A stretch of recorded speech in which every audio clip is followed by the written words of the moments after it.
Amados do Senhor, abramos as nossas Bíblias na Epístola de Paulo aos Colossenses.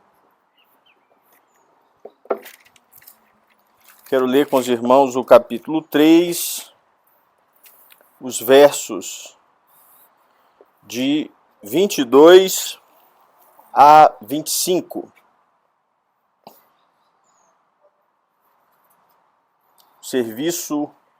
Quero falar sobre o serviço cristão, o ato espiritual de servir a Deus. Colossenses capítulo 3, dos versos 22 ao 25, dizem assim: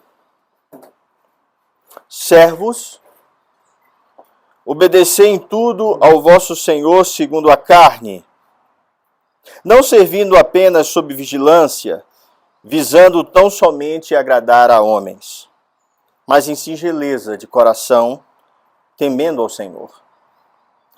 Tudo quanto fizerdes, fazei-o de todo o coração, como para o Senhor, e não para homens. Cientes de que recebeis do Senhor a recompensa da herança. A Cristo, o Senhor, é que estáis servindo. Pois aquele que faz injustiça receberá em troco a injustiça feita, e nisto não há acepção de pessoas. Pai do céu, nós te damos graças e te pedimos, ó Deus santo e justo, que nos faça contemplar a tua glória e a tua vontade, Senhor, para as nossas vidas. Nós oramos a ti, Pai justo, em nome de Jesus. Amém. Meus irmãos, analisar uma vida de serviço a Deus passa por entendermos uma compreensão, por termos uma boa compreensão de Gênesis. Lá em Gênesis 2, diz que o homem tinha uma relação de responsabilidade para com Deus. E aqui a teologia protestante entende como um mandato espiritual, que é um mandato que tratava das relações do ser criado com Deus e a responsabilidade de culto. Gênesis 2,16 diz que de toda árvore comeis livremente, mas da árvore do bem e do mal vocês não podem comer. Então a relação que eles tinham com Deus era uma relação de obediência. O homem precisava obedecer a Deus nesse requisito. E o que é interessante, Deus encontrava com esse homem todo final de tarde, diz a Escritura, lhe orientando, lhe ensinando e tendo uma relação pessoal com esse homem. Então ali nós entendemos que tem o primeiro momento de adoração e de uma relação com Deus. Mas não havia só isso ali em Gênesis. Há também um mandato social, ou seja, uma relação do homem com a sua família. Paulo vai tratar, inclusive, dos deveres da família nesse mesmo versículo, nesse mesmo capítulo, né? Da relação das esposas com o marido, do marido com a esposa, dos filhos com os pais e dos pais com os filhos. Uma relação que é trabalhada por Deus a partir de Gênesis 1:28, quando ele diz que há macho e fêmea que se multipliquem sobre a terra. Quando Deus diz que o homem deve deixar pai e mãe e se unir à sua mulher, tornando-se os dois uma só carne, Deus estabelece ali a célula principal da estrutura social, que é a família. Então você, enquanto crente, enquanto servo de Deus, você obedece a Deus nas suas relações de culto, que foram estabelecidas lá atrás de uma forma muito simples e que hoje tem passou por uma parafernália imensa no Antigo Testamento e que agora se resume na pessoa de Cristo, que devemos amá-lo e viver a sua verdade, amando a Deus sobre todas as coisas e o próximo como nós mesmos. Mas atrás disso há uma verdade, uma vida moral, uma vida social que eu preciso estabelecer, que se estende da relação com meus pais até toda a família. Então, tudo isso já estava lá em Gênesis. E há mais ainda, há um mandato cultural, que é a relação de responsabilidade com o meio ambiente, com a relação com o mundo. Em Gênesis 2,15, Deus diz assim a Escritura: colocou o homem no jardim para cultivar e guardar. E aqui a maioria dos teólogos vai entender que isso é um mandato cultural.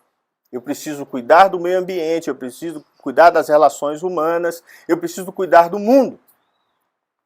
Quando olhamos essas três verdades, entendemos que o homem, dentro do mundo, ele tem uma forma de se portar e de agir.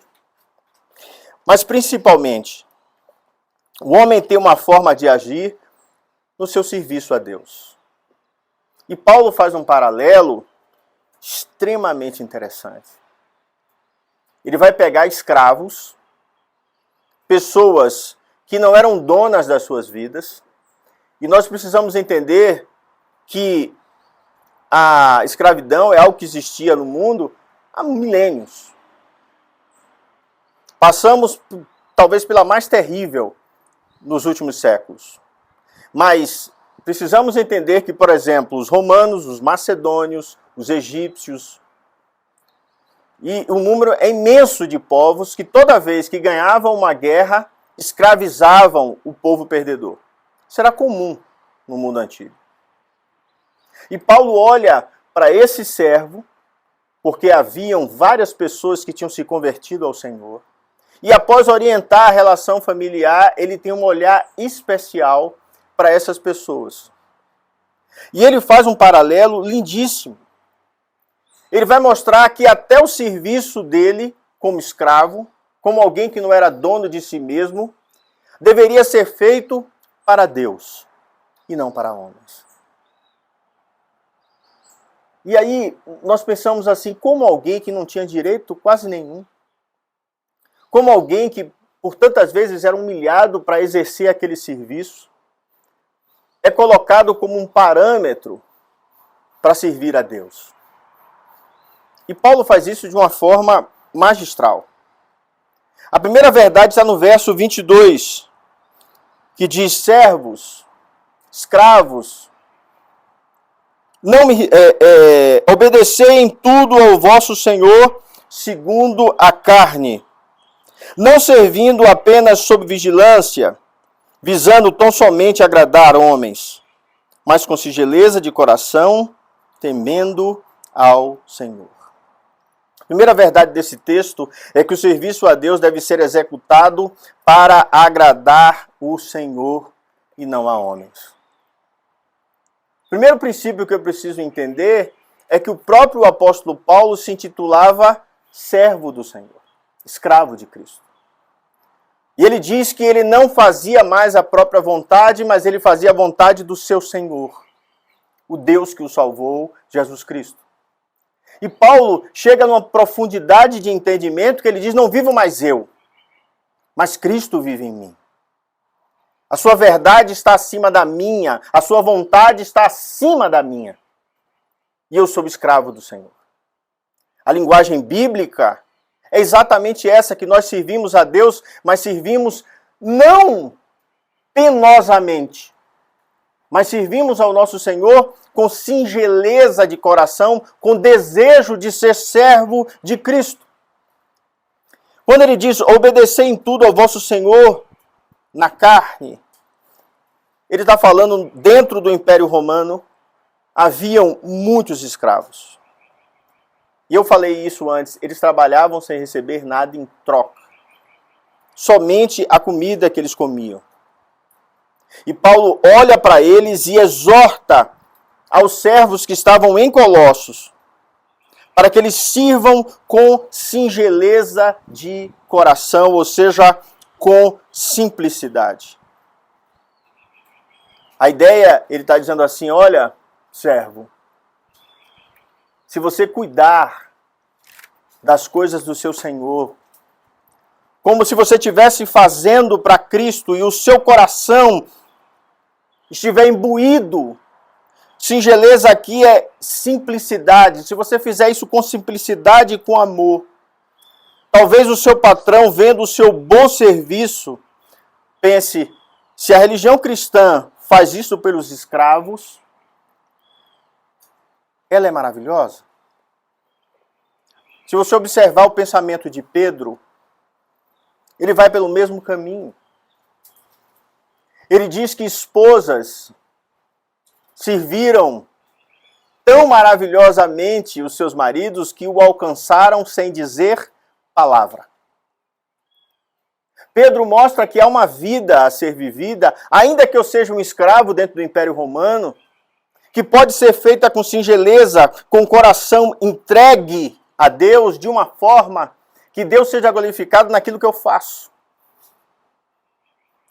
Paulo não está concordando com ser escravos ou que houvesse escravos dentro do império. Primeiro, ele é filho do seu tempo. E segundo, se vocês lerem a carta de Onésimo, você vai ver que Paulo, ele vai tratar de uma forma linda ali, dizendo que todos nós em Cristo somos libertos. Paulo vai escrever dizendo que não há mais escravo, nem homem, nem mulher, nem... Ele vai trazendo uma linguagem que em Cristo agora todos nós somos livres.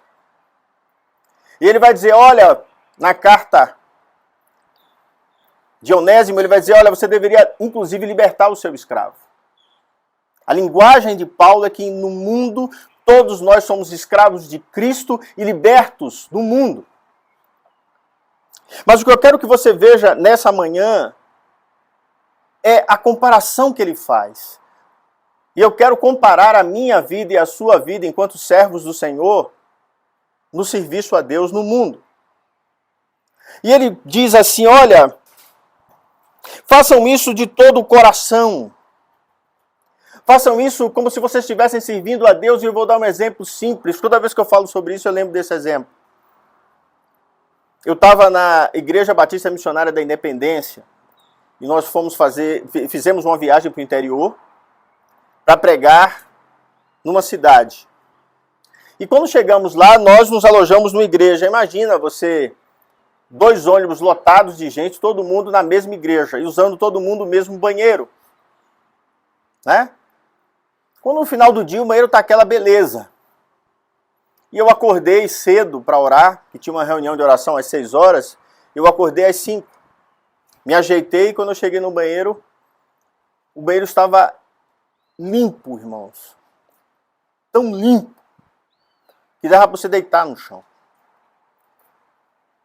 E aí eu perguntei, nossa, 5 da manhã o banheiro já está limpo. E foi a mesma irmã que fez o café, que limpou o banheiro. E eu, na hora que fui colocar meu café, virei para ela e disse assim, ô tia, que coisa maravilhosa, a senhora faz o melhor café que eu já tomei, a sua comida é uma delícia, e o banheiro está impecável. Eu não sabia que a senhora amava tanto a gente assim. Ela sorriu e fez assim, filho, eu não faço para você. Eu lavei o banheiro como se Jesus fosse usar. Entende o que é singeleza de coração? Você está submisso a um Senhor que é seu dono, mas você vai servi-lo como se ele fosse Jesus. Aprenda a fazer com que a sua carne seja humilde o suficiente para fazer com excelência até o mais terrível dos serviços. Quanto mais as coisas grandiosas. Quanto mais as coisas que requerem maior responsabilidade diante do mundo e diante de Deus. E ele mostra algo importante. Essa minha relação de ação para com Deus, eu tenho que fazer com o meu coração. Eu tenho que fazer não para a pessoa que eu estou servindo, e aqui eu vou trazer para uma outra instância, não para o meu chefe, não para o meu supervisor, não para aquele que toma conta da minha vida, mas tudo que eu faço para Cristo. E eu tenho que fazer de tal forma, segundo o apóstolo Paulo, que deve ser feito não apenas sob vigilância. Isso aqui é interessantíssimo, né? Eu e Lara frequentávamos um restaurante natural em São Paulo que a gente adorava, né? E a gente sabia, sem ver nada, se o dono estava ou não presente naquele domingo. Nós almoçávamos, a comida estava uma delícia. eu dizia assim, ó, o dono está aí hoje. Tem um ditado que diz que o olho do dono engorda o gado, né? Ou seja, sob a vigilância nós trabalhamos melhor. Sob a vigilância, ó, hoje vem supervisão, arruma as coisas, tira, a gente ajeita tudo, prepara para a chegada daquele que vai tomar conta de mim, não é assim? Paulo está dizendo, não faz isso sob vigilância somente. Faz quando os olhos dele não estiverem sobre você. Trabalha com afinco e vive a sua vida para Deus, porque Deus te vê diuturnamente. O seu Senhor na carne poderia não estar presente, mas Cristo está presente todo instante. Em tudo aquilo que eu faço, nas minhas escolhas, em todo momento. Paulo escrevendo aos Efésios, no capítulo 6, ele diz, olha, não servindo à vista, como para agradar a homens, mas como servos de Cristo, fazendo de todo o coração a vontade de Deus. Aqui ele não está falando de escravos, não nesse sentido que ele está falando em Colossenses, mas ele está falando dos servos de Deus que precisam fazer para o Senhor todo o tempo, como se Jesus não estivesse realmente vendo, e que você faz de alma e de coração para Deus. Irmãos, quando nós olhamos o que Paulo está ensinando aqui, irmãos, ultrapassa todo e qualquer entendimento secular. Ele fala de uma excelência da pessoa de Deus. E ele não está falando como se fôssemos receber recompensa. Ele vai dizer que vamos receber sim, mas devemos fazer por amor ao Deus que servimos. Como aquele banheiro bem lavado, como aquele café maravilhoso, como tudo, o pão que ela fazia. Eu fiquei me perguntando que hora essa mulher acorda. Será que ela dormiu? Porque fez pão, fez todo o café e lavou o banheiro. E 5 horas da manhã o banheiro já estava pronto.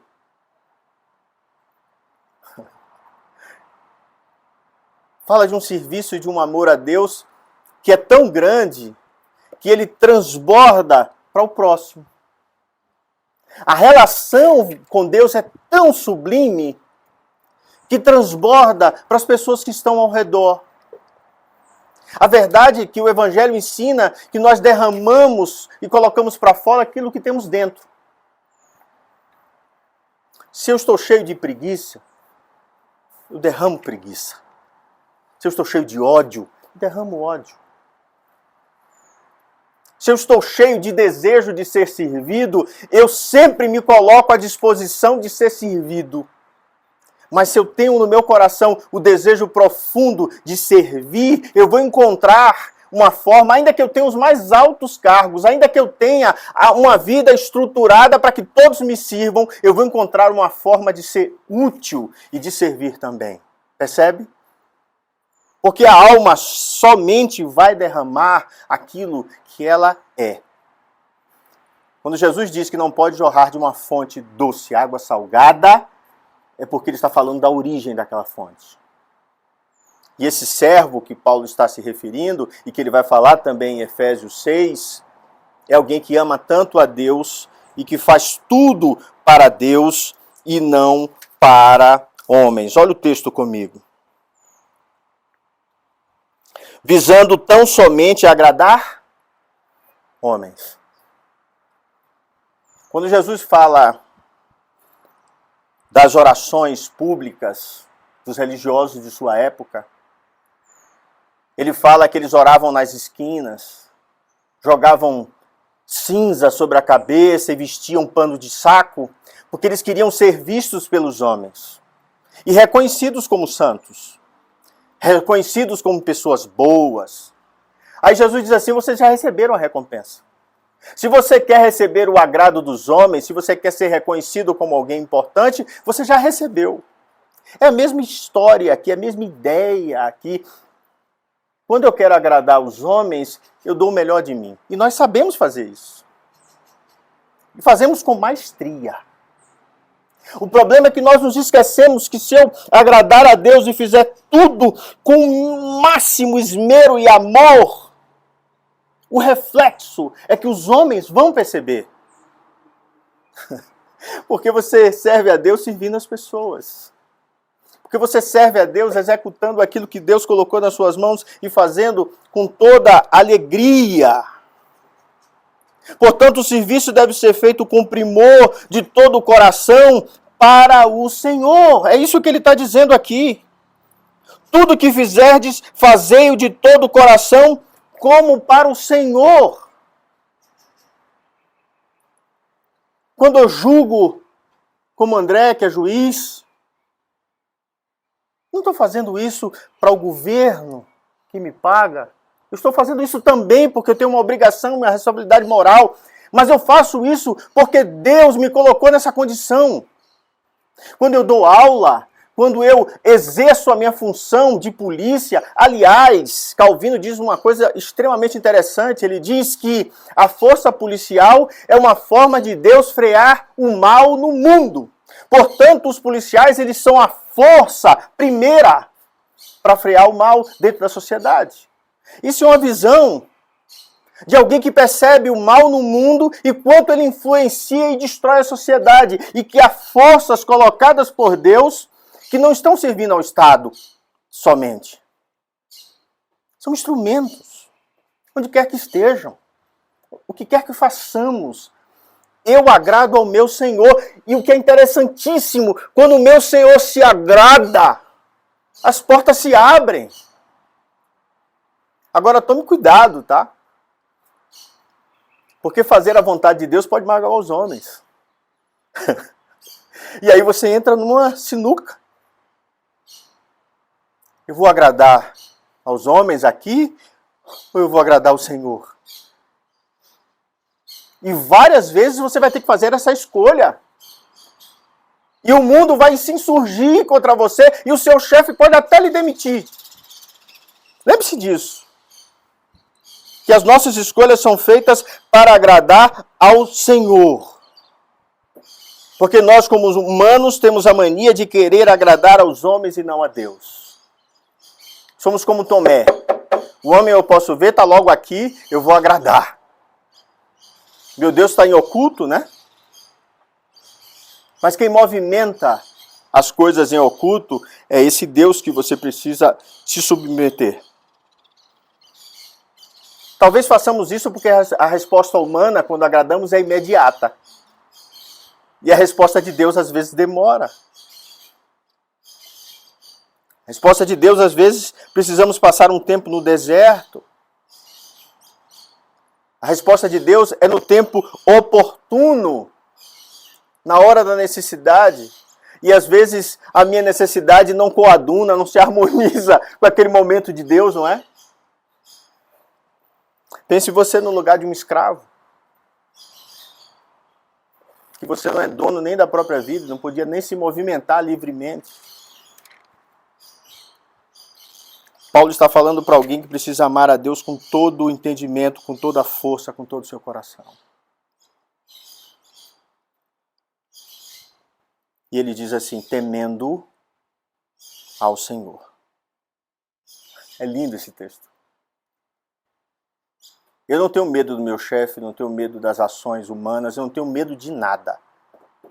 Mas eu temo ao Senhor. Porque Ele todo o tempo vê. Porque Ele é dono da minha vida. Porque Ele é o Senhor, o verdadeiro dono no caso desses aqui. Que é Cristo. Então, em primeiro lugar, eu devo exercer o meu serviço a Deus, seja na adoração, seja no mundo público, seja no mundo da cultura, sempre exercendo na presença de Cristo para agradar a Deus e não a homem. Segundo, se agirmos assim, segundo o apóstolo Paulo, vamos receber herança. Verso 24 diz, olha o texto, cientes de que recebereis do Senhor a recompensa da herança, a Cristo, o Senhor, é que estáis servindo. Escravo recebe herança, gente? Não. Alguns receberam carta de alforria na história. Mas a herança é deixada de pai para filho. Às vezes a herança que alguns filhos receberam do pai foi nascerem escravos, porque os pais eram escravos. O que Paulo está falando aqui, irmãos, é de alguém que não tem direito a nada. Nesse período, A força era o sangue da família. Nesse período, aqueles que estavam ali servindo morriam, muitas vezes escravos.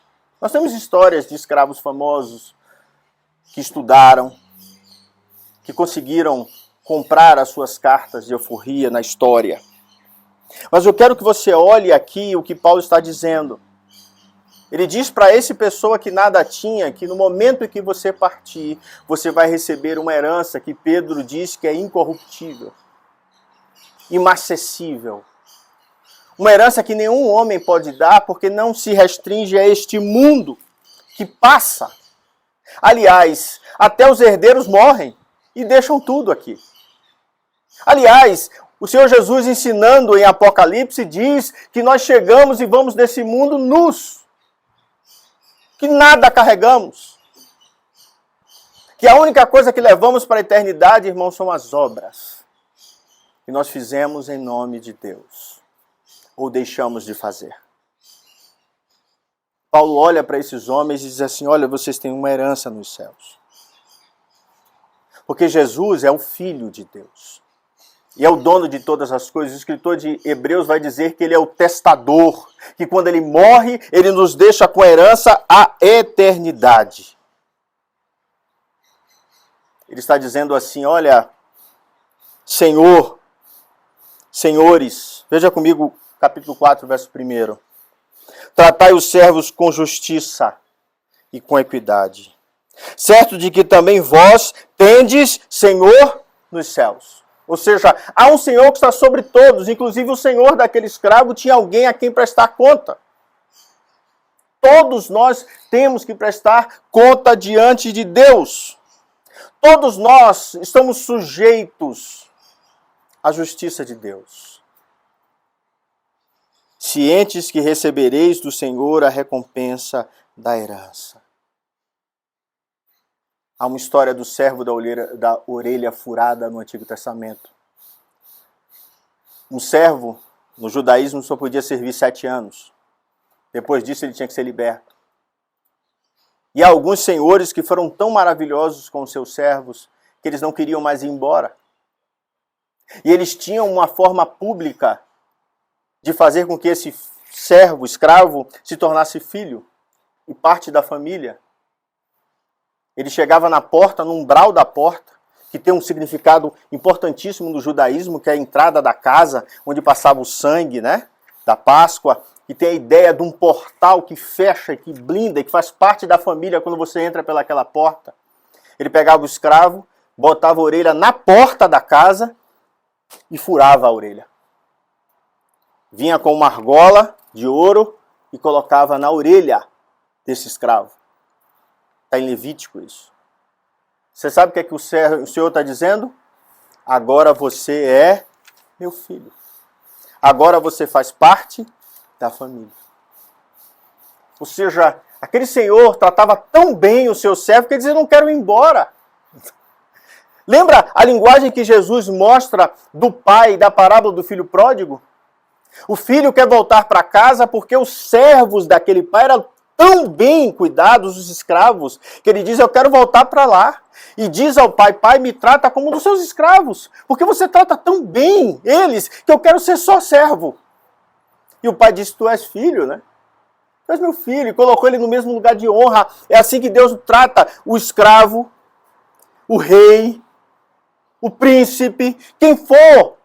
Todos Deus trata igual e coloca todos nós no mesmo patamar. Pecadores.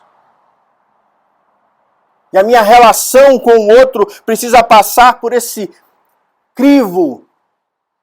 Jesus serviu. Quando Jesus é enviado ao mundo, ele é enviado para servir. O maior exemplo que nós temos é do próprio Cristo, que serviu até morte e morte de cruz. Que serviu até o último suspiro da sua vida, que serviu e se fez escravo, sendo rei, Senhor, Deus, mostrando o caminho. A recompensa, irmãos, que Paulo está dizendo, talvez vocês escravos de Colossos, vocês não vão ter a recompensa nesta terra. mas vocês vão ter na glória. E por fim, terceiro e último lugar, ele mostra que todo serviço que nós fazemos é a Cristo. E verso 25 ele diz: pois aquele que faz injustiça receberá em troco a injustiça feita. E nisto não há acepção de pessoas. Ou seja, Deus está dizendo assim: todos os homens são absolutamente iguais e todos serão julgados pelo mesmo motivo, as suas ações, a sua forma de agir no mundo. Quero deixar bem claro que isso não é karma, isso é justiça. Quero deixar bem claro que mesmo a salvação sendo pela graça e não pelas obras, há uma recompensa gloriosa, graciosa, que é dada na eternidade pelas obras de cada um. Pela forma que agimos e, sobretudo, pela forma que eu trato o outro. Há um ditado fantástico.